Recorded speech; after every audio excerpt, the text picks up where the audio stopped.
Shalom Israel. First, all praises to Yahweh Bahashem Hamashiach Yahweh Shah. Yahweh Bahashem Hamashiach Yahweh Shah. Yahweh Bahashem Hamashiach Yahweh Shah. Yahweh Bahashem Hamashiach Yahweh Shah. Yahweh Bahashem Hamashiach Yahweh Shah. Yahweh Bahashem Hamashiach Yahweh Shah. Yahweh Bahashem Hamashiach Yahweh Shah. Yahweh Bahashem Hamashiach Yahweh Shah. All praises due. Now, this video here is one that has been long in the making. Man, oh man. Man, John 3:16 is a precept we've been hearing for a long time from Christians, if you've been surrounded by them.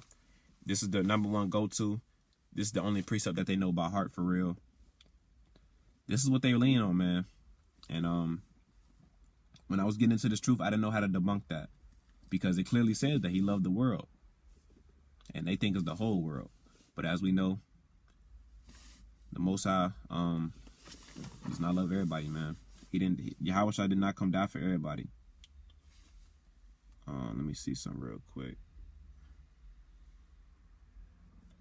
Oh, I think Katie just dropped another video. Oh, praises. Let me go to Edom Online, because I believe this precept. I mean, Slakia, this definition.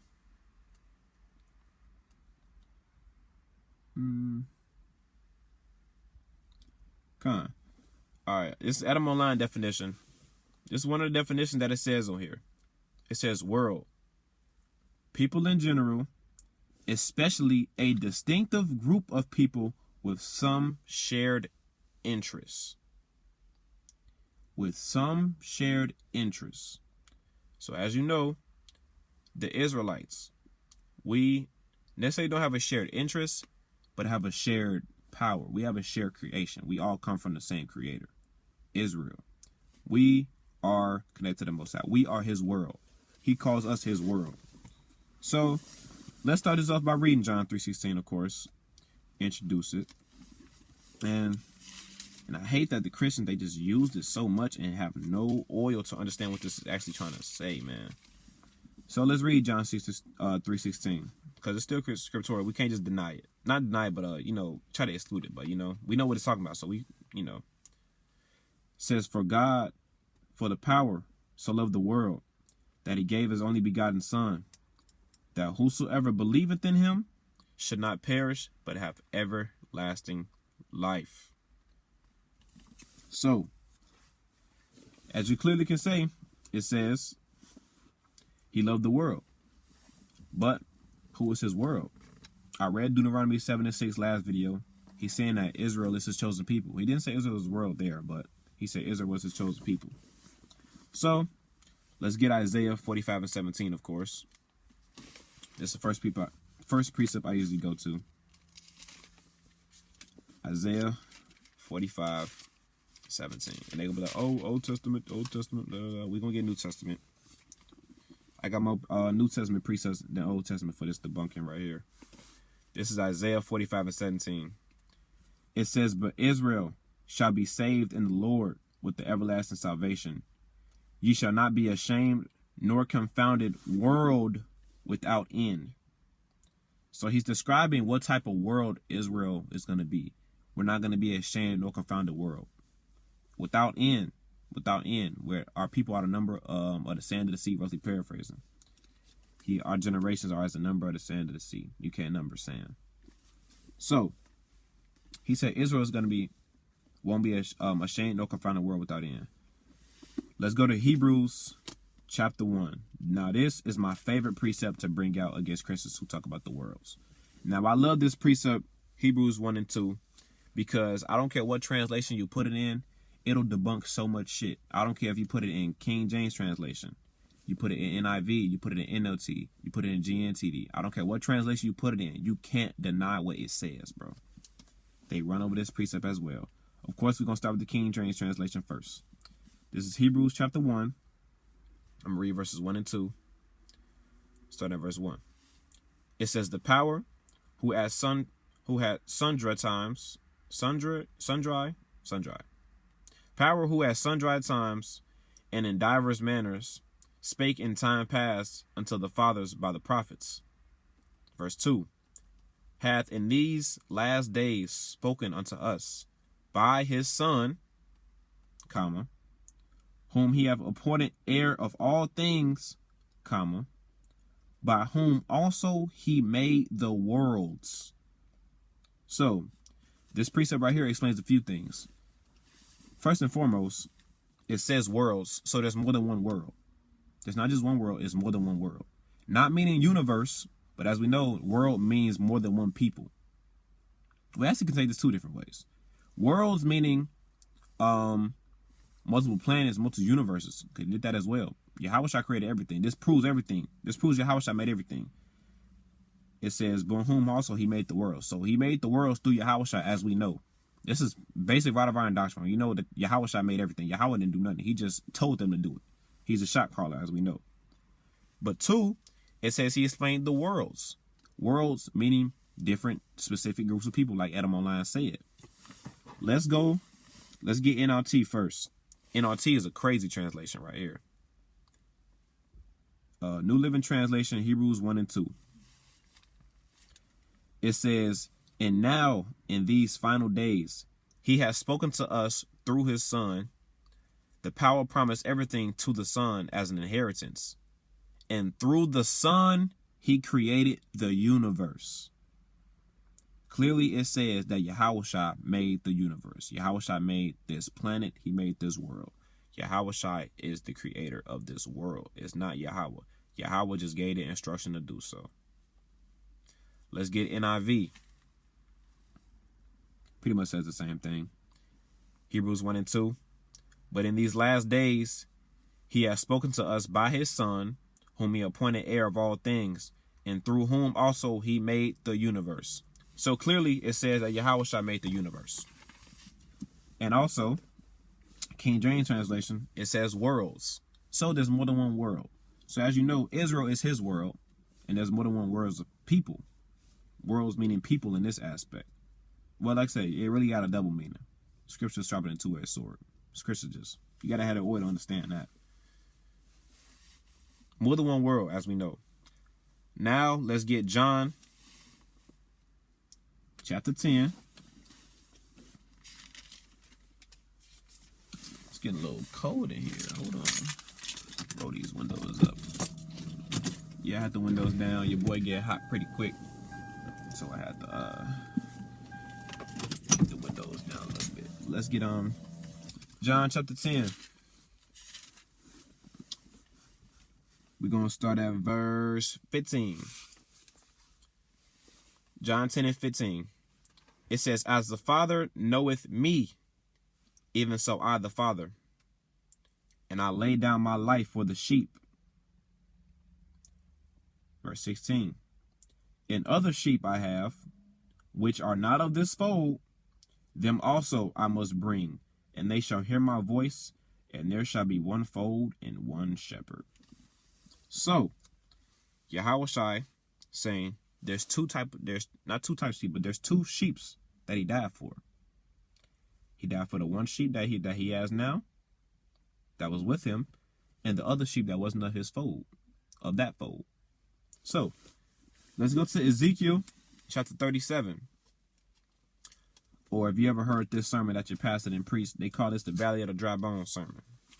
And then, of course, then fucked up what this was talking about. Let's start at verse 16. We're going to read verses 16 to 22. Ezekiel chapter 37, starting at verse 16. Let's see what the two sheeps are. It says, moreover, thou son of man, take thee one stick and write upon it for Judah, and for the children of Israel, his companions. Then take another stick and write upon it for Joseph, the stick of Ephraim, and for all the house of Israel, his companions. So, one stick has Judah, and then when it says his companions, that's Benjamin and Levi. On the other stick, Joseph, aka Ephraim, you got Ephraim and his companions. That's the rest of the northern kingdom. That's Asher, Zebulun, Simeon, Gad, Reuben, northern kingdom right there. Verse 17. Join them one to another into one stick, and they shall be one in thine hand. And when the children of thy people shall speak unto thee, saying, Wilt thou not show us what thou meanest by these? Say unto them, Thus saith the Lord power. Salakia. Behold, I will take the stick of Joseph, which is in the hand of Ephraim, and the tribes of Israel his fellows, and will put them with him, even with the stick of Judah, and make them one stick, and there shall be one in mine hand. And the sticks whereon thou writest shall be in thy hand before their eyes. And say unto them, Thus saith the Lord power, Behold, I will take the children of Israel from among the heathen whither they be gone, and will gather them on every side, and bring them into their own land. So, he's saying those two sticks, he's going to join together. They're going to be one stick again. We're going to be one kingdom, one nation. Because, the kingdom is split from what happened with Solomon. Solomon went off, the kingdom split in half.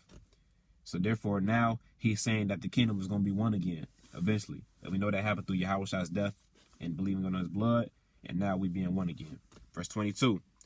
And I will make them one nation in the land upon the mountains of Israel, and one king shall be king of them all. And they shall no more be two nations, neither shall they be divided into two kingdoms any more at all. So like I said, the two kingdoms, they got split when Solomon went off, and the kingdom split in half. But now he's saying they're going to be one kingdom again. They're going to be one nation. And it says, one king shall be king of Israel. The last king that divided, the last king that was over Israel before they were divided was Solomon. So, who we know is Solomon? Yahushua. He's going to be king over us again. One people, one nation. Let's read verse 27 and 28. Same chapter, Ezekiel 37. It says, My tabernacle also shall be with them. Yea, I will be their power, and they shall be my people. Possessive words. Their and my are possessive. You know how babies, when they get toy, they be like, well, that's mine. That's mine. If somebody, if they see somebody else with some toys and they want to play with it, and mom say, no, that's theirs. That's possessive. That's going to someone else. Verse 28. And the heathen shall know that I, the Lord, do sanctify who? Israel. Not everybody. He sanctifies Israel. When my sanctuary shall be in the midst of them forevermore. He's only with Israel. Yes, this is Old Testament. So Christians be like, oh, this Old Testament, blah, blah, blah. No. His word is forever true. Evermore. It's always going to be true, bro. Let's get John chapter 17. This is another big chapter because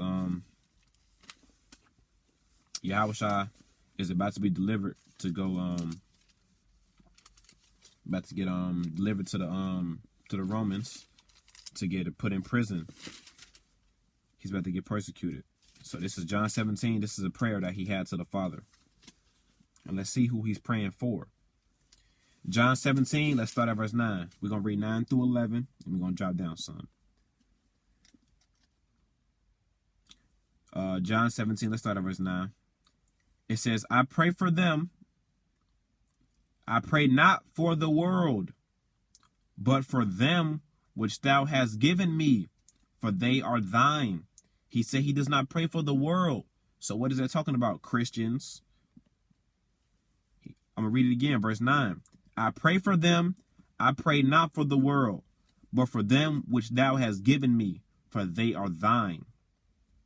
So, for the body, of course, Christians, they don't know what the world is, so we're going to get rid of it. But speaking to the people that's in the rod of iron right now, when he says he prayed not for the world, he wasn't even praying for all of Israel at that time. He was praying for those that believed on him when he was there, before he got delivered up. The people that stuck with him, that believed on his word when he was preaching, them 3 years he was preaching. That's what he's praying for right now. Verse 10. And all mine are thine, and thine are mine. And I am glorified in them. And now I am no more in the world, but these are in the world. So now he's talking about the actual world planet. He said, I'm no more in the world, so now he's going to die. But these are in the world. They were there.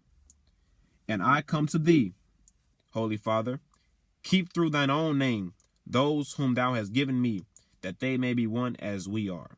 So he's saying, I'm going away, but they still going to be here. They still preaching the gospel to people. So, be with them. Let them be one with us like me and you are. Let's drop down to verse 14. It says, I have given them thy word, and the world hath hated them, because they are not of the world, even as I am not of the world. So he said he gave them the word. He preached unto them the word from the Most High, because the Most High put his words into Yahweh's mouth to preach unto us. So the world hates us for believing in him, because everything that he was saying was going against what the world was telling us. The world was with the what? The law of Moses, still in effect. We got to keep doing it. Yahweh started telling us, no, I'm finna get rid of that. That's just done. This the new law of liberty. You with this or you ain't. We was the ones who like, yeah, that's the Son of Man. You see these miracles that he's doing. He's preaching the new world. He's taking his yoke of bondage off our necks. I'm believing in the Son of the Most High. He said he's Son of the Most High. He performed miracles to prove who he is, and we believed on him. But some of them did not believe on him. So therefore, since we believed in him, they hated us just like they hated him, because he was blaspheming. And of course, we believed in him, so therefore they hate us too. Verse 15. I pray not that thou shouldest take them out of the world, but that thou shouldest keep them from the evil. So he's saying that he don't want us to be taken away out of the world. He don't want us to leave. He don't want us to leave, because therefore if we leaving too, that means ain't nobody out here to preach the word, the true word. So he's saying just keep us from the evil. He just wants the Most High to protect us while we're here. That's all he praying for. In the midst of him finna be delivered up and be utterly beaten, spit in front of everybody and get brutally murdered, crucified, he thinking about us. That's how much he loved us. That's why he said, no greater love that a man lay down his life for his friends. That's how much love Yahweh got for us. Verse 16. They are not of the world, even as I am not of the world. So he's saying that there's a specific group that's not of this world. Israel is not of this world, man. And even within Israel, you got the 1/3. They are not all Israel, which are of Israel, pursuant to Romans 9 and 6.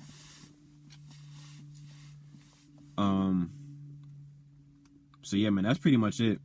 That's really much all I had going against John 3:16. The main one that I really want to hit on was Hebrews 1 and 2. That pretty much that destroys everything that they talk about, bro. Because they can't tell you what that means.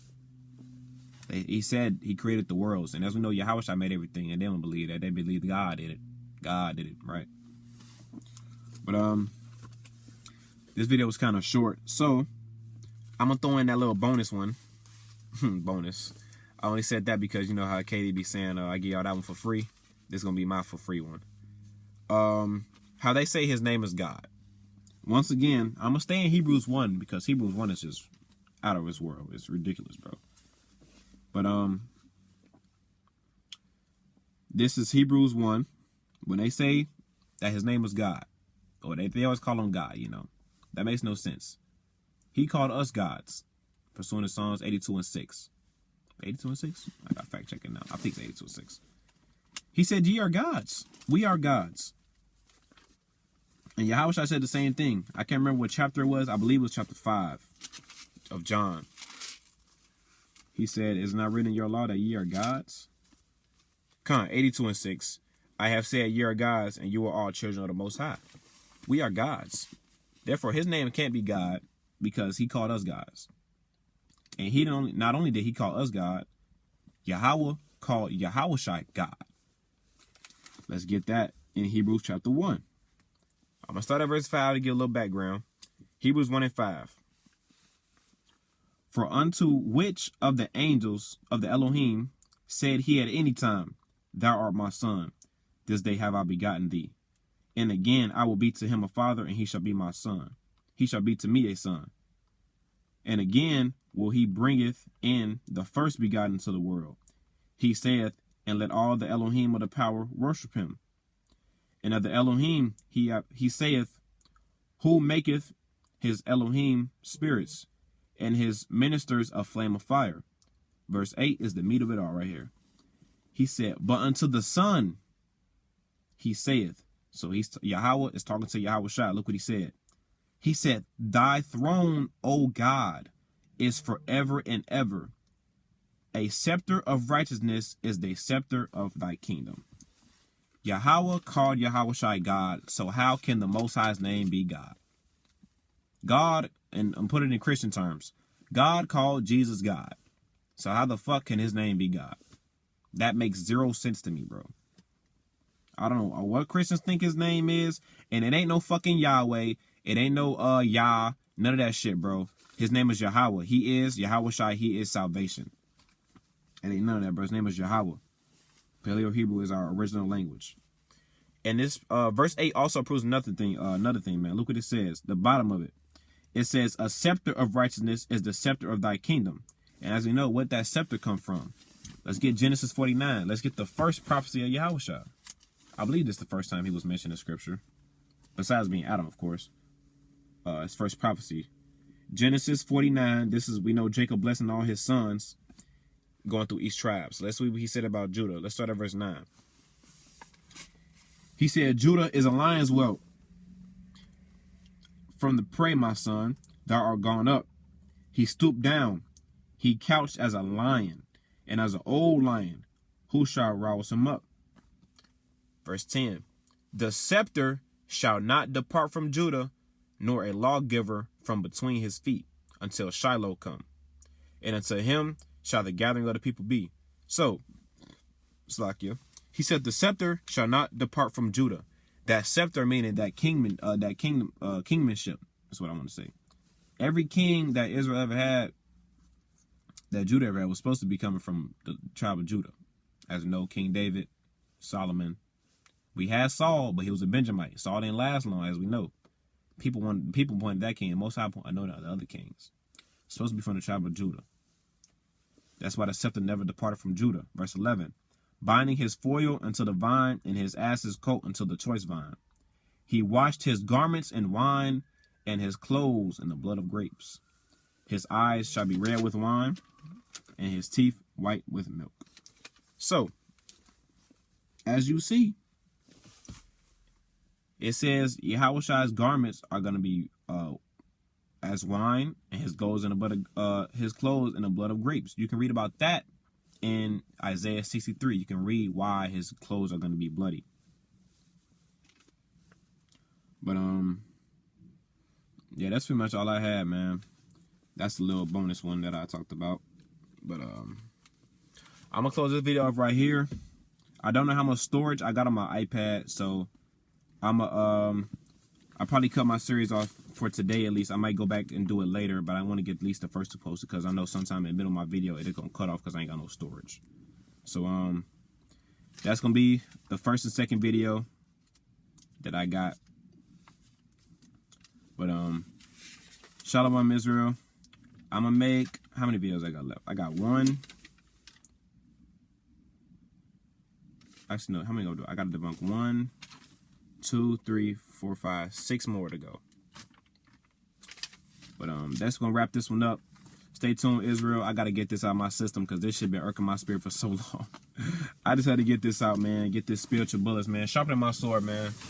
I really ain't got nobody to argue with because I don't waste my time arguing with Christians, but I prepare myself just in case I got to one day. So stay tuned, Israel. I'm about to head back to my crib.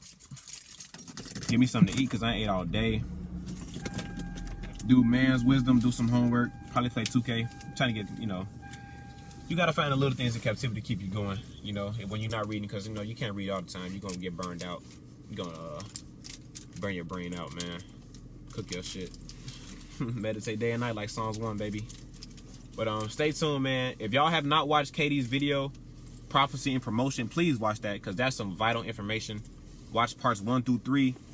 That's some vital information that he's spoken about, man. All praises.